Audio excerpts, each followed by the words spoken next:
I'm joined now by Michael Hollinger, the author of Tooth and Claw, Opus, Incorruptible, and many other works for stage and screen. He is currently an associate professor of theater at Villanova University and an alumnus playwright at New Dramatists in New York City. Michael Hollinger, welcome to LA Theater Works, and thanks for joining us. Thanks, Susan. Tell us about the origins of Tooth and Claw. How did you become aware of the subject matter, and how did you begin to fashion it into a story? Well, I heard an NPR story. It must have been around 1994, 95, so we're going back a long time. And the news story was very striking because in the story it was telling about how native fishermen in the Galapagos Islands, resisting new constraints placed on their fishing of sea cucumbers, had taken to slaughtering giant tortoises, which are endangered and protected in the islands, in order to make their case. In other words, in order to try to preserve their right to continue fishing sea cucumbers. The story immediately struck me with the irony that here was a species, if you will, adapting in order to survive in the islands where Darwin first began to assemble his ideas regarding natural selection. And so I thought, well, this is an incredible collision of forces, and as a playwright, I'm always attracted to collisions of forces. What made it increasingly interesting for me is that as I began to look into the story, I realized that the director of the Charles Darwin Research Station in Galapagos, really the head guardian of the ecological preserve, was an American woman. In fact, the only woman, I believe, who's ever been the director of the research station to date. And something about the dynamic of a woman in the middle of a very male culture, particularly involved in rather violent conflicts here, that attracted me and interested me. So I began doing research, and this being the mid-90s, I was, not just Googling things. I was going to libraries, and I was digging up magazine articles and tracking down NPR transcripts and things. It was quite laborious. And then you traveled to the Galapagos Islands to research the play. Well, that was the lucky break because a foundation called the Independence Foundation, based in Philadelphia, began an independent artist fellowship program, encouraging artists to pursue projects that might be costly for them. And this was exactly the project I knew I needed to submit because I knew that the situation in Galapagos was so complex economically and culturally that I needed to go there and interview people. I needed to interview fishermen and interview scientists and see the islands and see the wildlife in order to begin to appreciate the complexities of these situations. So that was the great gift that allowed me to really launch it. So for our listeners who are unfamiliar, exactly where are the islands located? And tell us some of your impressions and experiences there. They're part of Ecuador, and they're about 100 miles west of South America, right at the equator. So some of the Galapagos Islands fall south of the equator and some north of the equator. It is an astonishing archipelago. It's volcanic, and some of the islands, which are newer, are extremely stark. They look like a kind of moonscape. And others, which are older, are rather verdant, lots of trees and grasses and plant life.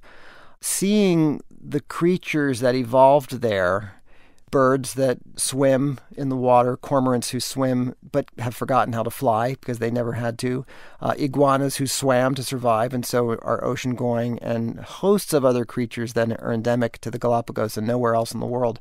This, for me, was like meeting celebrities. I'd read all about these creatures, and to suddenly look over and say, it's a blue-footed booby. Oh my gosh. There's a whole host of boobies, which is a kind of bird that you'll find in Galapagos. And these particular types that I've mentioned are all endemic to Galapagos.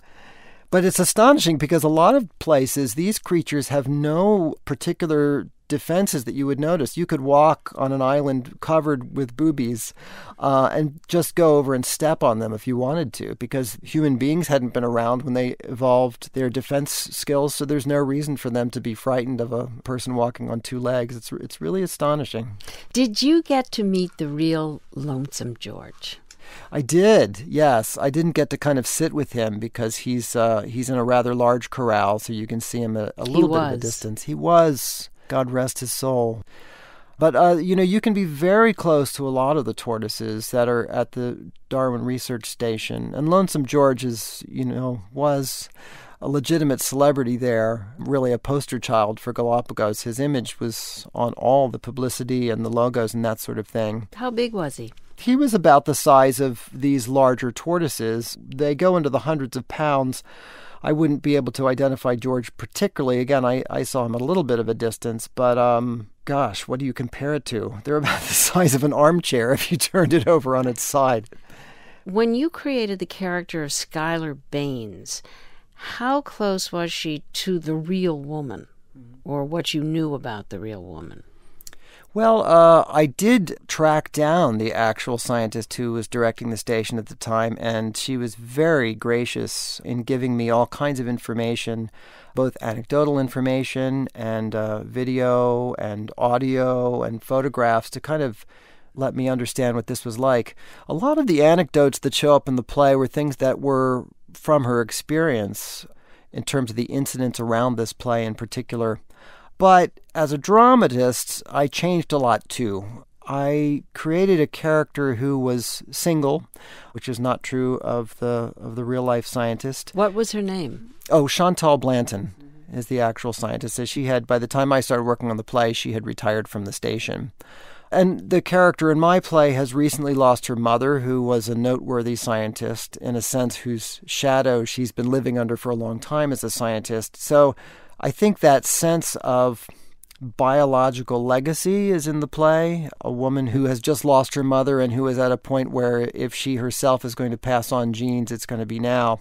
And who has a lot of aspirations within her field. She has high ideals. These are characteristics that I didn't borrow from Chantal. I didn't sense that this was anything that was haunting her.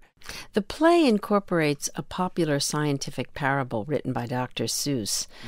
What influence do you think Dr. Seuss has had on generations of young scientists? That's a wonderful question. Well, it's funny. A lot of the Dr. Seuss books I started paying more attention to as I had young children. And you read a lot of books when you have young children. And the good ones you're pleased to read over and over again. And the bad ones you kind of wish would go away. And the Dr. Seuss's kept coming up. And as I read them over and over again, I started to realize what a kind of intense love of diversity is in them, a love of, the variety of creatures. And he's made most of them up in some of these books. But I do think that a sense of reverence for nature and a sense of wonderment, and I'm not speaking only of books like the Lorax book, which is overtly ecological, but the book that turns up in the play, One Fish, Two Fish, Red Fish, Blue Fish, which on the surface is so simple as to seem silly, but when you look at it in terms of evolution is kind of startling. Tooth and Claw takes what could be a very strident subject and humanizes it. What is the key to writing about complex environmental and social issues without simply standing on a soapbox? Well, I think this is why I knew I needed to go to Galapagos. When I traveled there, the play in my head was a very one-sided one. Ecologists good, fishermen bad. And I think I knew that in order to find the gray between these poles, I needed to travel there. So I interviewed fishermen, I interviewed all kinds of people on the islands and scientists. And what I discovered and learned as I went along was that everybody wanted what they wanted a lot. And I began to respect the particular economic imperatives that the locals had. I began to meet the types of people who were later on to show up in the play, so I felt like I could start to legitimately give voice to their perspectives. And then at the same time, I started to realize, well, even the highest idealed ecologist is driven by forces that he or she may not understand, personal reasons. And so it allowed me to, which is I think the key to it, is to find the flaw in the hero and to find the nobility in the nemesis until you realize that, in fact, these forces are quite complex, which is where the play wants to live. I was very moved and interested by the relationship between Skylar and the man who really is her father. At the end of the play, you never bring this out in the open. he never tells her that he's her father. It felt to me like there was a silent acknowledgement on her part that she knew when she asks him if he could be her surrogate father. But what did she really mean? So I wanted to know what your intention was. Well, you've sort of nailed exactly what my intentions were. Because Malcolm, the older man, was sworn to secrecy about being her father, and because her mother has died, he felt as though it's not a thing that he could do outright. And Skylar's savvy enough to know that if he's a discreet person, that she wouldn't come out and ask him. I think beyond that, though, that they recognize on some level that there's a spiritual connection that is not enhanced by declaring it. In a sense for her to say, I've never known my father, but I'd like to imagine he was someone like you. Hint, hint, is a way of saying, let's be father and daughter now. And we don't have to make that official. But that groundwork has already been laid by a kind of spiritual communion that they've discovered. I think that I'm very intrigued by what manifests itself spiritually between people in an almost invisible way versus what our culture says, here's what this relationship is. Well, Michael Hollinger, thank you so much for speaking with us today. This was very interesting. It was a great treat. Thank you. I've been speaking with playwright Michael Hollinger, the author of Tooth and Claw,